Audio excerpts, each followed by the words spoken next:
और अब बड़ी खबर दिल्ली एनसीआर से आती हुई, जहां पर न्यूज़ क्लिक नामक संस्था पर छापेमारी में बड़ा एक्शन हुआ है। संस्थान के मालिक प्रबीर पुरकायस्थ को गिरफ्तार कर लिया गया। संस्थान के कर्मचारी अमित चक्रवर्ती को गिरफ्तार किया गया है। स्पेशल सेल ने कुछ और पत्रकारों की भी गिरफ्तारी की। स्पेशल सेल के दफ्तर में आरोपियों से पूछताछ की जाएगी। प्रबीर पुरकायस्थ गिरफ्तार। न्यूज़ क्लिक संस्थान के कुछ कर्मचारियों को गिरफ्तार किया गया है।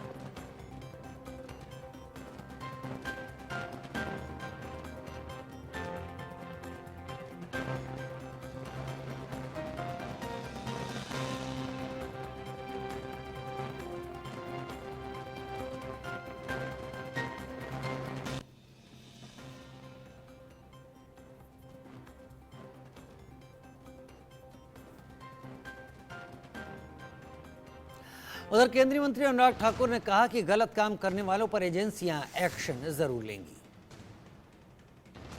गलत किया है तो उसके ऊपर जांच एजेंसियां काम करती हैं और ये कहीं नहीं लिखा कि आपके पास अगर गलत तरीके से पैसा आया होगा, आपत्तिजनक कोई कार्य होगा तो उसके ऊपर कोई जांच एजेंसी कार्रवाई नहीं कर सकती।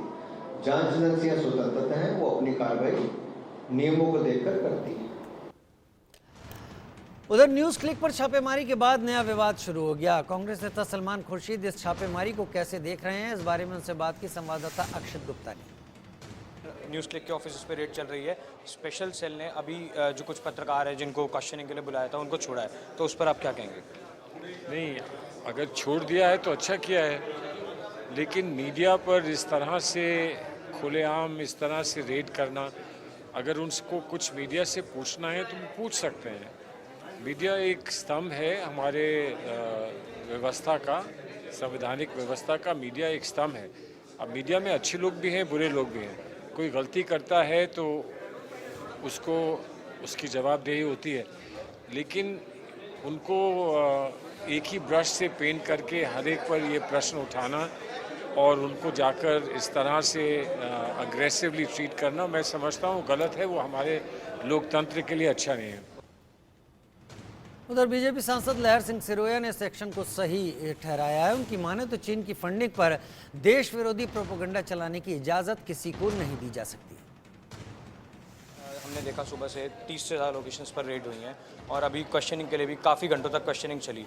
तो कहा यह जा रहा है कि फॉरेन फंडिंग के कनेक्शन की वजह से रेड हुई हैं, तो उस पर आपका क्या कहना है? नहीं, ऐसा है, देखिए, एक बहुत बड़ा षड्यंत्र चल रहा है देश के खिलाफ।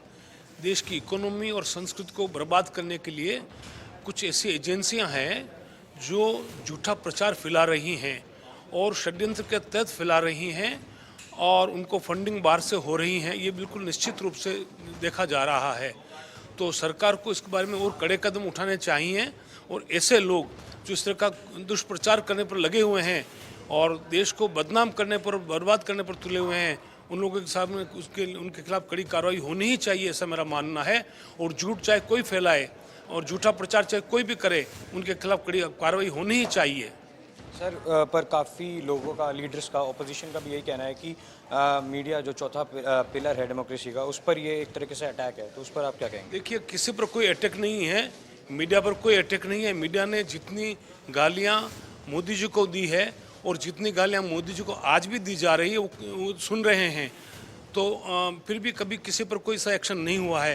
लेकिन जब देश के खिलाफ जब षड्यंत्र होगा, देश की अस्मिता के खिलाफ षड्यंत्र होगा, तो जरूर कानून का काम है कार्रवाई करना। उधर न्यूज़ क्लिक पर छापेमारी को राजनीतिक रंग दिया जा रहा है। महाराष्ट्र के पूर्व सीएम पृथ्वीराज चव्हाण का क्या कहना है, वो भी सुन लीजिए।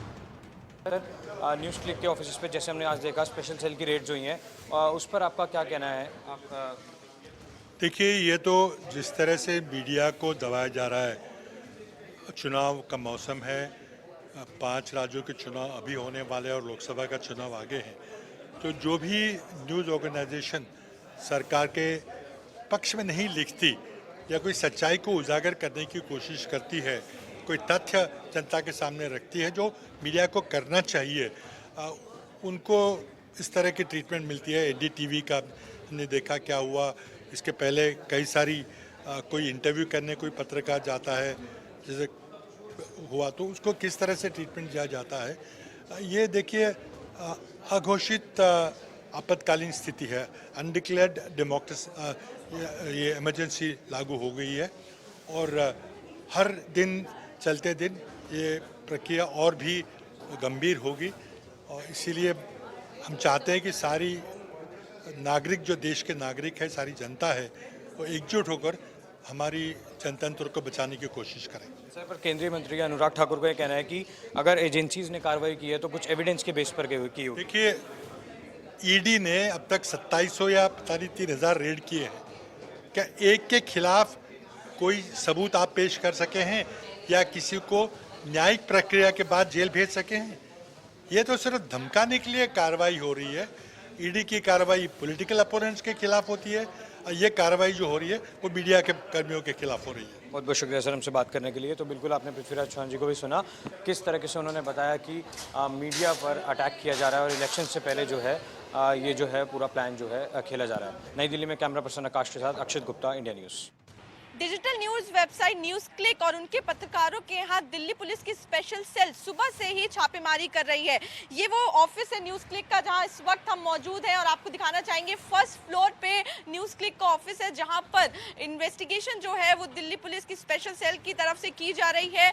जो डॉक्यूमेंट्स है वो खंगाले जा रहे हैं और ये पूरा मामला जो है वो जो दर्ज हुआ है ये UAPA की तरफ से जो तहत दर्ज हुआ है, अनलॉफुल प्रिवेंशन एक्टिविटीज जो है उनको लेकर ये पूरा मामला है जिसको लेकर जो दिल्ली पुलिस की स्पेशल सेल है वो इन्वेस्टिगेशन कर रही है। आप देख सकते हैं ये न्यूज क्लिक का ऑफिस है जहां पर पूरी सिक्योरिटी के साथ इस वक्त जो है छापेमारी चल रही है और सिर्फ दिल्ली में ही नहीं बल्कि गाजियाबाद, दिल्ली NCR की कई जगहों पे, गाजियाबाद, नोएडा में भी जो पत्रकार हैं, जो लोग हैं न्यूज क्लिक से जुड़े हुए, उनके घरों पर भी छापेमारी चल रही है। सोशल मीडिया के जरिए जो पत्रकार हैं उन्होंने ये जानकारी दी कि उनका फोन, लैपटॉप जो है वो दिल्ली पुलिस की जो स्पेशल सेल है वो लेकर जा रही है ताकि इससे जुड़ी जो जानकारी है वो मिल सके। पूरा मामला देखिए, पहले भी ईडी ने मनी लॉन्ड्रिंग का मामला जो है वो दर्ज किया था, लगातार इन्वेस्टिगेशन चल रही है। ये जानकारी थी कि जो फंडिंग है वो चाइना से मिल रही है एंटी नेशनल एजेंडा फैलाने के लिए और उसी को लेकर लगातार निगाह जो थी वो दिल्ली पुलिस की न्यूज क्लिक पर थी और एक बार फिर से अब जो है जो छापेमारी है वो दिल्ली में नजर आ रही है। दिल्ली NCR के कई जगहों पे जानकारी मिली है, लगभग 30 लोकेशंस पे इस वक्त जो है ये रेड जो है वो चल रही है। सुबह से ही लगातार जो डॉक्यूमेंट्स हैं, फोन्स हैं वो जब्त किए जा रहे हैं और देखना ये होगा कि अगर कब तक ये इस तरीके की इन्वेस्टिगेशन जो है वो चलती है। कैमरा पर्सन सुधीर के साथ आरजू सेठ, इंडिया न्यूज, दिल्ली। चीन से फंडिंग के विवाद के बीच न्यूज क्लिक से जुड़े पत्रकारों के ठिकानों पर रेड को लेकर विपक्ष ने मोदी सरकार पर सवाल खड़े किए हैं और इसे साजिश बताया है। देखिए, हम इसको कंडेम करते हैं और ये जो बीजेपी का अमृतकाल चल रहा है उसमें सच बोलना सबसे बड़ा अपराध है और ये जो मीडिया हाउस था जो न्यूज क्लिक, ये सरकार से सवाल पूछते थे, ये 2 करोड़ नौकरियों का सवाल पूछते थे, 15 लाख रुपए जो जमा होना था उसके बारे में सवाल पूछते थे, महंगाई के बारे में सवाल पूछते थे, खासकर जो हमारी पहलवान बच्चियों के साथ गलत हुआ और वो जो मेंबर पार्लियामेंट खुला घूमता है उसके बारे में सवाल पूछते थे। तो ऐसा लगता है जो आज सच बोलता है इस अमृतकाल में, जो सरकार से सवाल पूछता है उसको जेल में डाल दिया जाता है, उसके खिलाफ UAPA लगाया जाता है और इसकी हम कड़ी मजम्मत करते हैं। मैं तो कहती हूँ सीरियस तो ये है कि चाइना ने हमारी 1000 स्क्वायर किलोमीटर जमीन ली है, उन्होंने हमारे 21 जवानों को शहीद किया है। चाहिए तो ये था कि प्राइम मिनिस्टर उसका नोटिस ले।